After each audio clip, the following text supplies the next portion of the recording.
Voilà, Planète Enfant, il y a quelques jours, nous commémorions en France l'abolition de l'esclavage. Et pourtant, il y a beaucoup de formes d'exploitation qui perdurent aujourd'hui. Alors heureusement, il y a des acteurs fabuleux qui se battent sur le terrain et font un travail remarquable. Ce qui est difficile pour eux, c'est que le sujet est compliqué à expliquer, c'est difficile d'en parler et finalement, ils sont très peu médiatisés. Alors pour l'occasion, puisque nous parlons de l'abolition de l'esclavage, nous proposons un zoom sur cette association, Planète Enfant.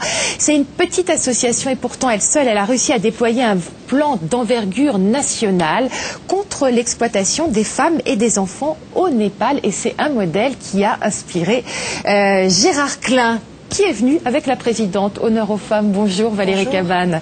Alors vous êtes la présidente de cette association, Planète Enfant. C'est une association qui n'est pas très connue, vous me l'avez dit à plusieurs reprises. Vous êtes néanmoins très reconnue par vos pairs puisque vous avez quand même eu le prix, le Grand Prix des droits de l'homme pour votre action au Népal. Oui, on existe depuis 1992, on a eu ce prix des droits de l'homme en 1998, mais comme vous l'avez dit, c'est un sujet difficile et on a effectivement du mal à pouvoir aborder des thématiques qui sont pourtant mondiales. Le problème de l'exploitation de l'enfant et de la vente d'enfants touche 1 million de personnes par an dans le monde. Ça vous a concerné. Bonjour Gérard Klein. Bonjour. Alors vous avez créé un site, c'est vrai, je vous disais tout à l'heure, on vous connaît comme comédien, vous êtes aussi un homme engagé, vous avez créé un site où vous voulez relayer un peu toutes ces associations, notamment celles dont on ne parle pas beaucoup. Voilà. Donc la première rencontre, c'est ça, ça a été Planète Enfant au Népal, à Katmandou. Et le site, il est entièrement bénévole et désintéressé de ma part. Simplement, je trouve effectivement que toutes ces associations et ces bonnes personnes qui font des choses bien, personne n'en parle. Comme si ça n'intéressait vraiment personne. Mais le besoin pour Planète Enfant, par exemple, évidemment, c'est de trouver de l'argent. Oui. Pour nourrir des garçons, pour nourrir des filles, pour faire de la prévention. Mais ce qu'on peut dire très rapidement, parce que je ne veux pas parler très longtemps, c'est que je me suis rendu compte que toutes ces associations fonctionnaient avec des petites sommes d'argent. C'est-à-dire que ce n'est pas la peine de rapporter en 36 heures ou 48 heures des milliards d'euros. Le propos n'est pas du tout le même. La nécessité, c'est de faire vivre aujourd'hui, demain, après-demain, pendant 1 an, pendant 10 ans, et des enfants et les gens qui les encadrent. Donc, si avec 2500 euros, 3000 euros, au Népal, à Katmandou, c'est beaucoup, beaucoup d'argent. Donc, on a réussi avec le site, par exemple, c'était notre premier essai. En 1 semaine à peu près, pour Planète Enfant, on a réussi à trouver 2500 euros. Alors, évidemment, ça paraît pas. En 1 semaine? En 1 semaine, les gens viennent visiter www.gérardclein, on l'a appelé comme moi, .org, parce que org, ça fait vachement sérieux. Ça fait organisation. Vous êtes un garçon sérieux. Non, bien sûr, je rigole, mais je suis sérieux, ça fait Kouchner, org. C'est vachement bien, non? J'aurais pas dû dire ça? Si, vous avez bien fait, c'est dans l'air. Bon, c'est dans l'air. Et donc, on s'est rendu compte que les gens visitent le site, regardent les vidéos qu'on a pu tourner là-bas. L'argent passe absolument pas par nous, mais va directement à Planète Enfant. Donc, avec 2500 euros, je pense que tout le monde était content. Qu'est-ce que vous faites, Valérie, avec 2500 euros?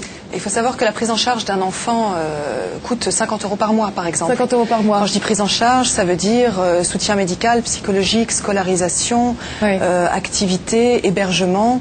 Voilà, des enfants ou des jeunes femmes que l'on a pu récupérer dans le cadre de programmes de prévention d'exploitation. Alors justement, on va reparler un peu de votre action. Vous travaillez au Népal. Gérard, vous nous direz ce que vous pensez de ce pays, puisque vous êtes allé tourner là-bas. Pourquoi vous avez choisi le Népal? Parce que c'est le 3e pays au monde où il y a le plus effectivement de trafic, de trafic d'enfants, sachant que c'est un des pays les plus pauvres du monde, où sévit une guérilla depuis 10 ans. Une guérilla maoïste. Une guérilla maoïste, absolument, avec une population qui est agricole à 80%. Et donc on a un phénomène de migration de la population pour toutes ces raisons-là, la pauvreté, la guerre, très très important vers l'Inde et vers le Golfe. Et donc on a choisi d'intervenir sur place parce qu'on a rencontré des organisations de femmes extrêmement actives dans le cadre des droits de l'homme depuis très longtemps, des femmes qui ont même fait de la prison à une époque où la monarchie était toute puissante. Et qui sont véritablement engagés pour protéger leurs filles de ce fléau. C'est ça qui est assez formidable parce que vous avez mis, il y a peut-être un petit mot, les raisons de ce trafic, vous l'avez dit, c'est la pauvreté. Les gens ne sont pas forcément non plus au courant, ne savent pas. Non, mais trafic, il faut bien définir ce que c'est le trafic, parce que quand on est arrivé là-bas, Stéphanie Sell, qui est encore là-bas à Katmandou, qui gère avec plusieurs Népalais, il faut savoir que ce sont des Népalais, qui s'occupent des Népalais, on va dire, avec donc une personne de Planète Enfant, voilà. Elle me dit, il y a des filles trafiquées. Alors, dans la conversation, je lui dis, mais qu'est-ce que c'est les filles trafiquées? En fait, trafiquées, ça veut dire qu'elles sont prises, attrapées, volées, à la famille ou vendues, je ne sais pas. Elles ont 9 ans, 10 ans, 12 ans, 13 ans. Elles partent en Inde, elles sont exportées. Ça vient des Anglais, qui ont quand même, avec leurs grandes armées, eu besoin d'avoir des prostituées, on va dire. Il faut bien dire les choses, puisqu'elles sont comme ça. Et les gamines, pendant jusqu'à 20 ans ou 25 ans, elles font prostituées. On va dire. Et quand elles peuvent plus servir, c'est aussi cruel que ça, les macros, en parlant français, les jettent. Souvent, les parents ne sont pas forcément au courant, enfin c'est ce que j'ai cru comprendre. Et vous parlez de ces femmes justement qui sont mobilisées, vous avez déployé tout au long de la frontière, ça c'est assez incroyable, sur 1500 km de frontière, je ne sais pas si on peut voir la carte, mais vous avez déployé un formidable programme, voilà, on vous voit, c'est toute la partie qui est colorée, 1500 km de frontière, vous avez développé tout un programme de sensibilisation. Oui, l'enjeu pour nous c'était vraiment de prévenir, donc d'enrayer le phénomène plutôt que d'être juste là au retour des jeunes femmes. Ça, c'est important, bien sûr, on s'en occupe quand elles rentrent. Mais effectivement, de prévenir le phénomène. Donc on a mené une campagne de sensibilisation de masse qui a touché plus d'1,5 million de personnes le long de cette frontière qui fait donc 1500 km dans 19 districts. Et puis on a sensibilisé en direct des communautés.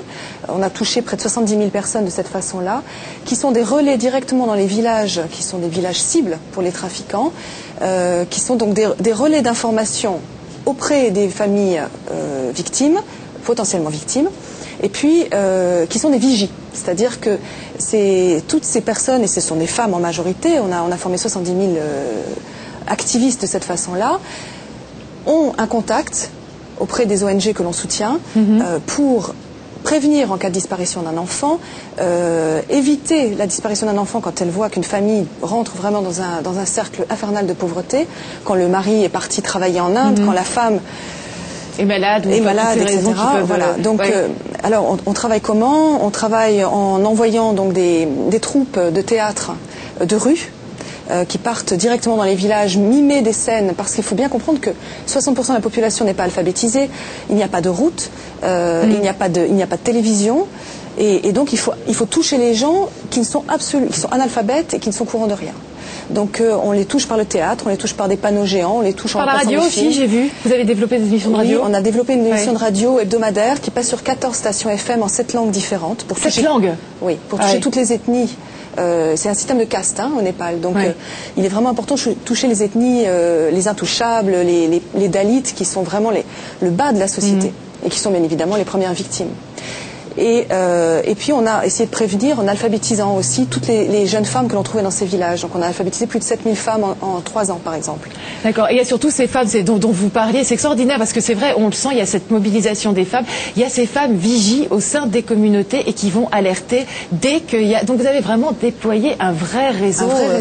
Un vrai réseau communautaire, activiste, bénévole, qui même quand les financements se sont arrêtés à un moment donné parce que la Commission européenne ne voulait pas soutenir le régime en place, qui était un régime monarchique, on continue à se mobiliser et nous demande de revenir et de continuer à travailler dans les zones Alors, il y a autre chose, ça c'est original comme façon de procéder, il y a une autre chose très originale que vous avez mis en place, vous avez développé un système de physionomistes qui sont là pour surveiller la frontière des... On peut le dire, la frontière entre l'Inde et le Népal, c'est une passoire, il y a une petite barrière en bois, je crois qu'on le voit dans le reportage. Je propose tout de suite de voir un reportage sur ces femmes physionomistes. Nous sommes à la frontière indo-népalaise, là où une dizaine de milliers de jeunes filles sont enlevées et vendues chaque année comme prostituées à Bombay et Calcutta. Planète Enfant est arrivée au Népal en 1996 pour lutter contre la violence faite aux femmes et aux enfants. Et en fait, petit à petit, on s'est focalisé sur les problématiques de trafic d'êtres humains, et spécifiquement de jeunes népalaises qui sont trafiquées pour être vendues en Inde dans des bordels indiens. Parmi ces actions, Planète Enfant a mis au point un système de prévention original avec des femmes physionomistes. Leur travail, arpenter la frontière incognito pour démasquer d'éventuels trafiquants et victimes. Répartis en 288 équipes, les physionomistes préviennent les forces de police en cas de flagrant délit de trafic. Une action qui les met constamment en danger, car elles peuvent subir la violence des trafiquants. Mais elles sont prêtes à tout risquer pour sauver une vie. उसको गाउँमा हामी दुखेर बसेर उसले एक काम लगाइदिन्छु भनेको थियो अनि त्यहाँबाट चौतारामा पासपोर्ट बनायो अनि पासपोर्ट हामीले उता घरमा लगेन त्यसै कान्छामान लगेको अनि कान्छामान पासपोर्ट लगेपछि उसले भित्र आइसकेको छ आउनु भनेर गाउँमा खबर पठाएको थियो अनि हामी काठमाडौँमा आयौँ काठमाडौँमा रत्नपाहाडको बसपाराकबाट उसिटिनु गएको थियो त्यहाँ उसको कोठामा आएर हामी बस्यौँ अनि उसको कोठामा खानासाना खाएर अनि त्यसपछि हामी 12 गते यता आएको यता आएर अनि उताबाट बसपाराकबाट उताबाट राम्रोसँग आएको थियो अनि यता दिदीहरूले समात्नु भयो अनि ऊ भाग्यो भन्दा के हुन्न अनि उनीहरू मुगदिनसम्मबाट छुट्टै गाडीमा आएको थियो त्यहाँबाट हामी सँगै आएको अनि हामी पोखरा होटलमा आएर बसेको थियौँ अनि भागेर गयो अनि दिदीहरूले समात्दाखेरि कान्छामान चाहिँ भाग्यो अनि हामी आज हप्ता दिन जति भइसक्यो हामी बसेको अनि भोलि घर जान लागेका छौँ राम्रो लाग्यो र दिदीहरूले हाम्रो सुरक्षितको लागि राखे भन्ने कुरा थाहा भयो अब गएर पढ्ने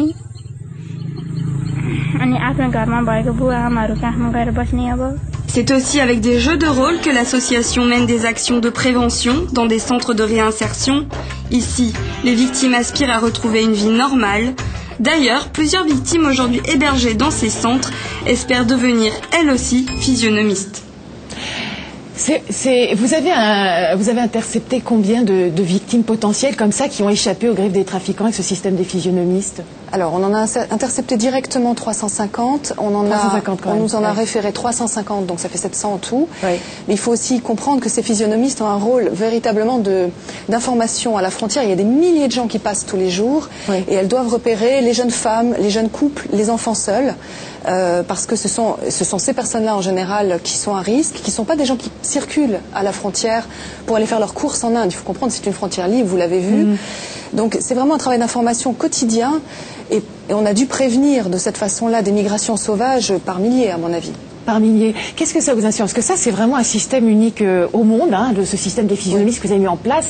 Ça porte ses fruits. Qu'est-ce que ça vous inspire, Gérard? Déjà, ça fait remarquer quand on voyage un peu que les femmes dans le monde ont un rôle très important, souvent discret et effacé, quoi. Et c'est vrai que les femmes au Népal aussi, elles ont des actions incroyables, elles sont très courageuses. C'est valable pour toutes les femmes du monde, pas les femmes du monde, hein, pas celles de Cannes, mais les femmes qui vivent dans le monde. Et je me suis rendu compte de ça là-bas. Je me suis aussi rendu compte d'une chose, c'est que on le voit un peu dans le reportage, il n'y a pas de route au Népal, donc tout ça, ça intervient aussi dans leur démarche, c'est-à-dire que ces gens-là circulent à pied, tout se fait à pied pratiquement. Vous sortez de Katmandou, vous prenez un minibus, il y a une route qui va en Inde, qui ressemble à une toute petite départementale de chez nous, avec des camions et des bus qui se croisent, mais sinon il n'y a pas de route. Donc tous ces trafics peuvent se faire à l'air libre, quoi. C'est des foules, tout le temps, il y a des foules, des masses de gens, donc on peut arriver à piquer une personne ou une autre personne. Donc le travail de ces femmes-là est remarquable, parce que c'est vachement difficile. C'est pas du tout comme chez nous. Comment elles font? C'est juste une question, puis on va passer à la suite de vos actions, mais comment elles font pour reconnaître ces trafiquants ou comment on reconnaît un passeur? Alors oui, on les forme donc à effectivement les repérer, à bien comprendre quel risque il existe pour la personne, puisqu'il y a plusieurs risques. Hein. Il y a un risque effectivement de trafic dans le but d'une prostitution, mais j'ai rencontré des mères qui avaient perdu leur petit garçon, qui avait été enlevé au village et qui se sont retrouvés ensuite jusqu'à leur majorité esclaves dans des usines textiles, de vêtements que l'on porte nous aujourd'hui, de marque, sachons-le. Et puis, des vêtements de marque, parce qu'on parlait de ça tout à l'heure justement, on disait absolument. Ah oui, d'accord. Oui, absolument. Dans le monde entier, il faut le savoir, il faut le dire, il faut arrêter d'être faux cul. Tout le monde porte des trucs pas chers, mais il faut comprendre que les trucs pas chers, la plupart du temps, c'est les enfants qui les font. Au Népal, tous les enfants bossent. Voilà. Donc c'est sûr qu'il y a un moment. Et puis il y a le Golfe qui attire énormément, les pays du Golfe. Et il y a une croyance comme quoi, si l'on passe la frontière vers l'Inde, on n'a pas besoin de papier. Donc énormément de gens très pauvres, et en particulier des jeunes filles, quittent le pays pour essayer d'avoir un boulot dans le Golfe. Et dans le Golfe, elles deviennent esclaves domestiques, on leur enlève leurs papiers. Donc elles repèrent ces jeunes femmes quand elles sont seules, parce qu'elles n'ont pas à être seules. Et elles repèrent aussi surtout les passeurs, qui sont souvent des anciens du village, qui sont rentrés dans des mafias en Inde, qui ont un petit peu un look clinquant, gourmette, lunettes de soleil. Ah oui, la Chanel et la gourmette, c'est comme ça qu'on repère un passeur. C'est aussi simple que ça. C'est aussi simple que ça. Et faut-il avoir les tripes de le faire? Voilà. Et alors, vous voyez Rama, qu'on voit sur ces photos. Alors, je sais pas si on peut l'avoir en plein écran, Rama. Rama, vous la connaissez bien. Vous l'avez rencontrée. Non, ça c'est Stéphanie. Non, je l'ai pas Moi, je l'ai rencontrée, Rama. Ouais, je l'ai rencontrée. Et ça, c'est une de ces femmes physionomistes. C'est une de ces femmes physionomistes qui n'a peur de rien, mais qui fait tout avec le sourire, qui est elle-même une femme qui voilà, elle est là, Rama. Voilà. Là, elle est sur la frontière en ce moment. Là, elle est à la frontière. Ouais. Elle a sa carte. Elle explique qui elle est parce qu'elle n'est pas policière. On a formé 200 policiers pour collaborer, mais ce sont les physionomistes qui font le premier repérage. Et elle cherche effectivement. Est-ce qu'on peut, je voudrais qu'on passe à la suite quand même, qu'on parle aussi de toutes vos activités de réinsertion. Est-ce qu'on peut, parce que c'est un système original, c'est un système qui marche. Vous avez mis une vraie couverture, une vraie sensibilisation. Il y a ces physionomistes. Est-ce qu'on peut imaginer que votre modèle puisse être dupliqué? Est-ce que ça pourrait faire tache d'huile dans d'autres pays? Alors ça nous a été clairement demandé. On a été financé par la Commission européenne. Ça nous a été demandé au Bangladesh. Ça nous a été demandé au Bénin, au Sri Lanka. Mais il faut savoir que tout financement institutionnel nécessite une part de fonds propres. Et comme vous l'avez dit en début d'émission, il est difficile de mobiliser sur ces sujets-là parce qu'ils sont très durs et que les gens se détournent de ce qui les fait trop réagir émotionnellement. Et pourtant, on a besoin de fonds propres pour pouvoir intervenir dans ces pays. C'est ce que je vous disais. En fait, c'est tout l'effort aussi de Gérard et c'est pour ça que vous avez mis Planète Enfant sur votre site. C'est devenez parrain. Finalement, avec pas grand-chose, on peut quand même sauver la vie de... 8 € par mois. Très important. Avec combien 8 € par mois. 8 € par mois. On donne 8 € par mois et on peut sauver la vie d'une petite fille, un petit garçon là-bas. Vous les avez rencontrés, ces enfants, Gérard, parce que vous êtes partis en famille et vous êtes allés rencontrer, vous êtes allés dans les centres d'hébergement de Planète Enfant. Comment ça s'est passé cette rencontre? Je suis parti en famille parce que c'est vrai que ce site c'est tout à fait personnel. Donc pour la première fois, je fais les choses comme j'avais envie de les faire, c'est-à-dire avec une équipe très réduite. L'équipe, elle est composée d'une fille qui s'appelle Ninon, qui a 25 ans, qui est la plus jeune de nos filles et qui a fait une école, donc qui est cadreuse. Un jeune garçon jeune, il est jeune, pareil, il a le même âge, il a fait la même école qui s'appelle 3IS, attrape. Alors vous êtes parti en famille et vous êtes allé dans... Et votre femme qui fait des photos et qui fait des carnets de voyage après. Les photos, on les met sur le site et tout. Donc c'est très organisé. On est 4 personnes, donc en fait, on est un peu invisible. Et quand on arrive dans une maison où il y a des petits garçons, par exemple, la première c'était les garçons, on dérange pas du tout parce qu'on n'a pas du tout l'air d'une équipe de télévision. C'est pas péjoratif, mais bon, on est complètement. Comment ça s'est passé parce que on vous connaît dans l'instit, vous êtes avec les enfants, etc. Comment ça se passe quand on va, j'allais dire presque de l'autre côté du miroir? Vous avez rencontré beaucoup d'enfants des rues qui étaient dans ces centres d'hébergement. Qu'est-ce que ça vous... Moi moi, ça me touche beaucoup, évidemment, puisque j'ai fait cette série pendant 12 ans, mais je voudrais bien qu'un jour elle me lâche quand même. D'accord, j'en parle plus. Non, comment ça s'est passé? Non, ce qui m'intéresse vraiment, c'est comment ça s'est passé cette rencontre avec ces enfants. Ça s'est passé comme ça se passe habituellement, c'est-à-dire que l'étranger que je suis, guidé par Stéphanie Sell, on était tous les 4, quand vous arrivez dans cette maison, bien sûr, vous êtes content de voir des enfants logés, nourris, propres, dans une école. Mais c'est déchirant de voir ces enfants dont on sait qu'il y en avait un, il a 5 ans, on le voit, là, à 2 ans, elles l'ont trouvé dans la rue. Les parents l'avaient posé dans la rue à Katmandou, sans doute en se disant, si on le met là, peut-être que ça va lui sauver la vie. Il y a ça aussi dans la démarche des gens, c'est-à-dire que peut-être que quelqu'un va le récupérer, le nourrir, le faire vivre et l'envoyer à l'école. Donc c'est très très compliqué, mais c'est profondément bouleversant, on va dire. C'est vraiment très émouvant. Mais on se dit qu'on peut servir à quelque chose. Il y a toute une activité, il y a plein de choses qui sont organisées par Planète Enfant pour réinsérer ces enfants. Vous l'avez dit, il y a de l'alphabétisation, il y a l'école d'abord. Il y a d'abord dormir dans des lits, manger. Se laver, être soigné et puis aller à l'école. L'école, c'est bien, c'est très important, mais parfois manger, c'est un petit peu avant l'école quand même. Donc ces enfants vivent on a vu la même chose au Cambodge avec Richard Mai, où des gens, des bonnes personnes, moi je dis, donnent leur vie pour être là tous les jours et s'occuper et créer une famille. Vous arrivez à les réinsérer, ces enfants de la rue? C'est pas facile de passer d'une... Oui. Vous avez des cas concrets? Vous les avez rencontrés, des cas concrets Bien sûr, parce que ces gens-là ont une envie de vivre, de travailler, d'aller à l'école, de faire des choses que parfois les nantis n'ont pas. Vraiment. En fait, tout dépend de l'âge de l'enfant quand on le trouve. Il est scolarisé, mais on organise des cours du soir tous les jours pour qu'il arrive à se remettre à niveau. Donc ce sont tous des enfants qui arrivent à avoir effectivement, je dirais, le niveau du lycée. Les jeunes qui sont trouvés dans la rue, qui ont déjà 13-14 ans, on les envoie en formation professionnelle et on les alphabétise.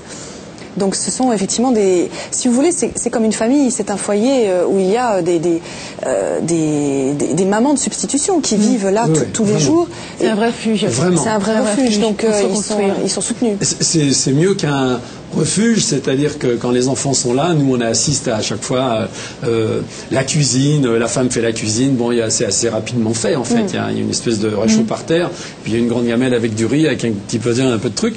C'est convivial, c'est vachement marrant. Ce qui est vachement important de dire dans tous ces sujets qui sont terribles comme ça à fréquenter, à voir, à visiter, c'est que tous ces gens qu'on a vus dans la plus grande détresse sont souriants. Tout le monde sourit, tout le monde est de bonne humeur, c'est vrai, personne n'est triste. Et la vraie leçon, elle est là, c'est-à-dire tous ces enfants, les garçons, les filles, les mères, tout le monde sourit, tout le monde est accueillant et tout le monde est, je peux pas dire heureux, mais tout le monde est souriant. C'est le plus bouleversant, c'est-à-dire que voilà, c'est accepté. C'est un message d'espoir. Ça vaut le coup de soutenir Planète Enfant. Merci beaucoup à tous les deux d'être venus. Je rappelle votre site internet et puis vous retrouverez tout sur le site de Direct Fit. Le site de Gérard Klein, c'est gérardklein.org. Il nous l'a dit parce que ça fait sérieux. Il y a le site de Planète Enfant. Allez voir notre site. Posez-nous des questions sur Planète Enfant. Vous l'avez vu, 8 euros pour sauver un petit garçon ou une petite fille népalaise. C'est quand même pas grand-chose. Merci à tous les deux. Merci pour votre beau travail. Je sais que vous retournez prochainement au Népal. Nous, on se retrouve la semaine prochaine.